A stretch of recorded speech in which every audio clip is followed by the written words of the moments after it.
Hello everyone, I'm Alan. So I'm here today to discuss something that happened and I want to get into detail about it. Now recently someone has decided to download or one of my videos, which is perfectly legal if you follow the contents of where it is.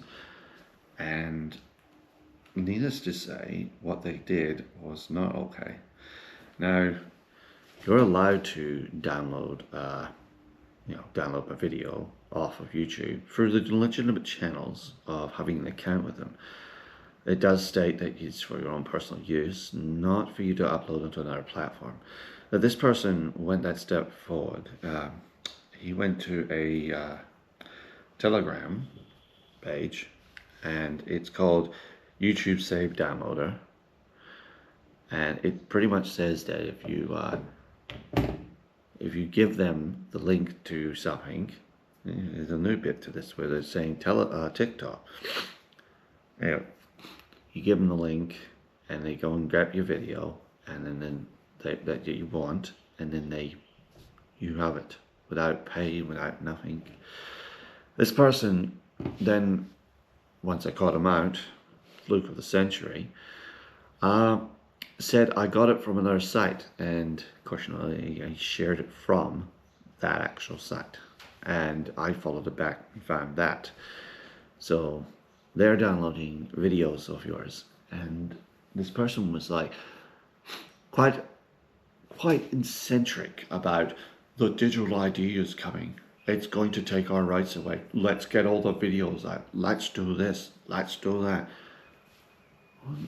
There's the problem. You've just put up a solid foundational reason for us needing digital ID, which is now making me very sick, because the ramifications of that goes quite far. Because from digital ID means you're walking around with a phone all the time, and then you start paying for things with the phone, taking away from the cash value of your $50 note, your $5 note. People will forget about them. Eventually people like yourselves, criminals, will think they're doing everyone a favor, say, let's steal their phones, let's mess with their lives because we can't afford our foods and so forth. They're going to take your phone. You just buy a phone. And they'll find ways to hack them and steal from them.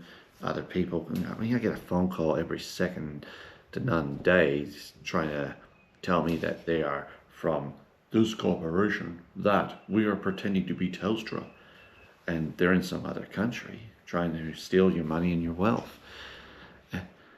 Then because of that kind of thing, they'll say, oh, let's go for the next step, and they'll then put all your information on that into a small chip smaller than I can see, pop it in your right hand, and they'll say you can't buy, sell, or trade without it. So there is the ramifications of how far digital ID can go. But I've just put a case up for the requirement for some kind of control, because there's someone stealing my content and doing that. And they didn't just steal, they used that program to steal the video. And YouTube actually must have an account, pay for an account to upload someone's video, because YouTube needs to requirely make money. They can't just, here's your ads, that'll pay for it. They need to be able to pay for the platform, their workers, everything as well. So you've taken my material, this person's taken my material, and they've also stolen from YouTube at the same time. It's quite shocking. I mean, all right, so going on to this a bit further. In the past, people started doing this thing where they were downloading movies offline, saying, oh yeah, let's do that. No, I've just picked this one off my shelf. It's a Russell Crowe movie, Noah. Bit controversial, this movie. However, Russell Crowe here, he's got his name flagged over. He's definitely going to get money out of this.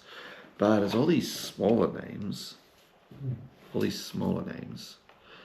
and then it's all the ones in the black and white write-up at the end of the movie. They need to get paid as well. They're jobs, they're legitimate jobs. And you'll find that these legitimate jobs, these people are locked into ongoing contracts or solid based jobs which still need income to come through. Now, I'm not saying that the movie doesn't make billions of dollars, but everyone needs to get paid out of that. So there's your case. I mean, in the early days of rallying and learning how to do videoing and so forth, I'm still learning. I still don't know how to do a proper podcast live yet. I'm going to learn that. But what I am going to say is, in my early days, I didn't know how to knock out the sound, edit my videos. I'm still not very good at it, guys. I learn as I go here. But what happened is I was told to remove segments of my video because it had music that were from other artists. And I was like, oh, that's a huge pain in the butt. But I also understand that musical artists were like, yeah, what if they don't want their music to be shown in the background, or they have rights to the material. So it was fair and safe. There you go. So I had to cut those segments out, obviously. I've found ways around that by speeding up the voice slightly to knock out the original sounding so you can't hear it so much while still understanding what the person is saying. There was ways around adjusting that to make sure you're not getting done for copyright and all that. But I have to look at that big picture in the long run, and so do you. Now, the case for digital ID, I've told you the worst case scenario, right down to microchipping, but I've also told you that there's people out there ripping off the artist. I mean, that's just a random DVD. I thought a spiritual one would be a balance between a spiritual one.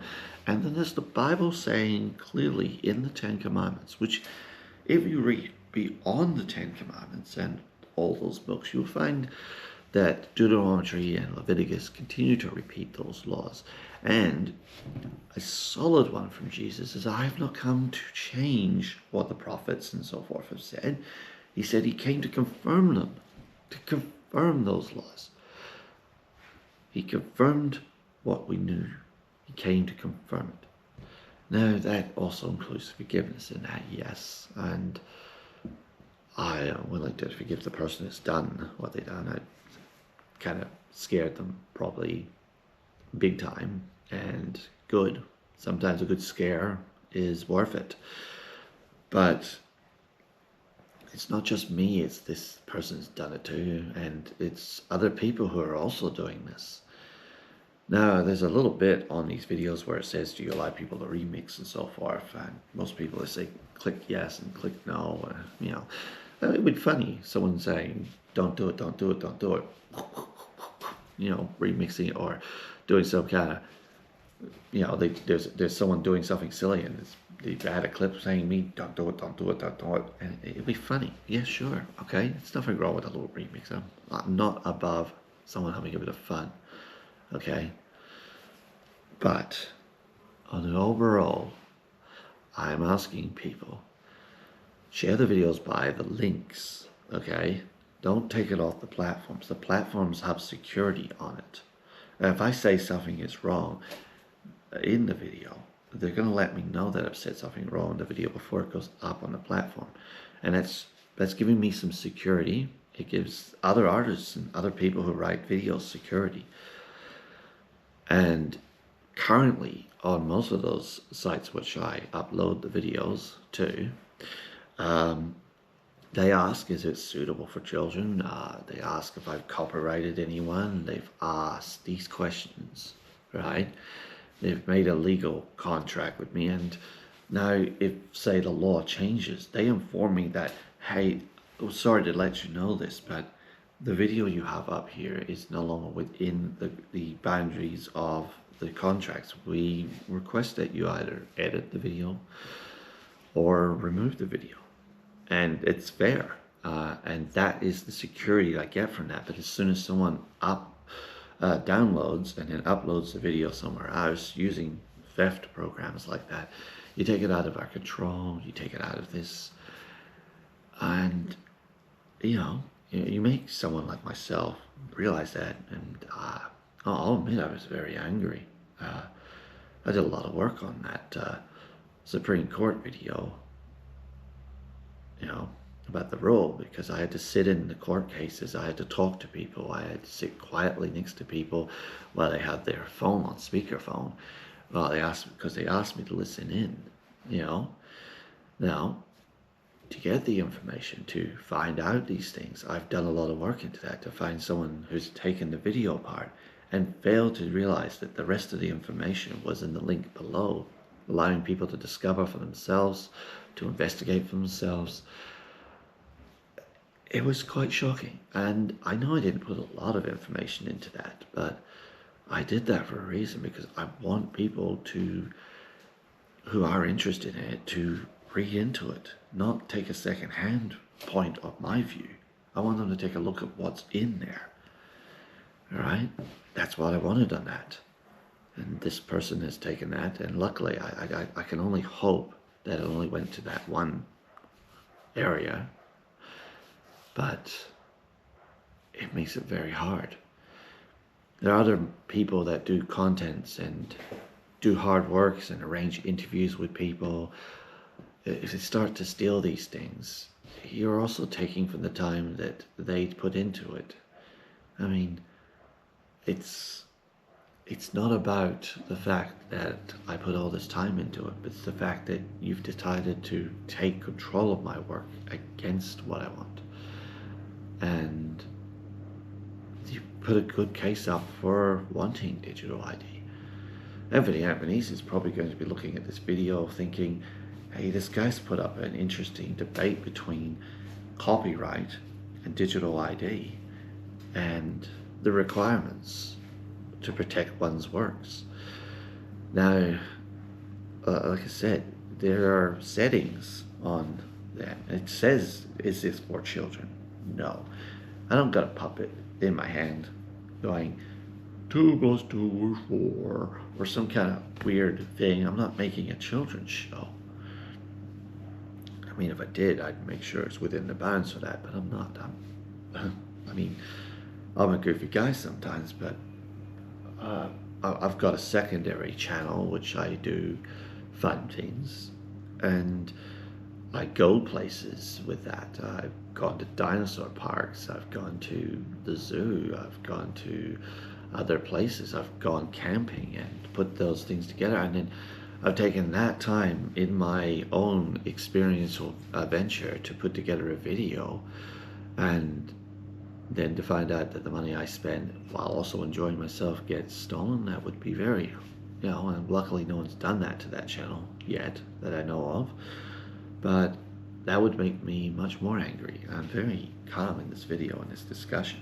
But I do want people to subscribe to my channel. I'm not monetized yet, guys, so you're stealing material from someone who's trying to start up, and I've been doing this channel for probably 3 years now, maybe a bit longer, I'm estimating, and I'm not monetized. I don't have the likes, I don't have the watch hours behind me, and to find out someone's stealing my work and doing that kind of thing, which removes from the account, which prevents those kind of things from happening, it's very distressing. You'll probably say, oh, but you've got to buy me a coffee thing. That is there for a good reason. It's some people who believe I should, you know, get something for my work. I'm cool with that. Look, I have that there to help cover expenses, okay? I mean, the video cameras, guys, are not cheap, okay? I would love one of those beautiful $4,000 or $5,000 cameras, but I don't got them, okay? I use cheap cameras which cost a couple $100. I end up putting them on things like Afterpay or payment plans and so forth to pay them, okay? It takes me 2 months to pay some of these things. I'd love to have it be a huge fancy thing, but that's not within my grants. I am a working Australian, but I do this on the side. Am I going to make this a career? Probably not, but you know. Now, try to leave on a positive note here. I say thank you for watching. Subscribe, like, share by the link, share by proper materialize a system. And this is a message to anyone who decides to even download this, upload this video, and download and upload this to somewhere else. If you're watching this and they've done this, then you're a necessity to a crime. Okay, report it. Help people stop this. All right. If you help the people stop this and report it correctly, we'll have a case stating that the digital ID is not required because people are standing up to it. All right. Anyway, thank you for watching, and goodbye.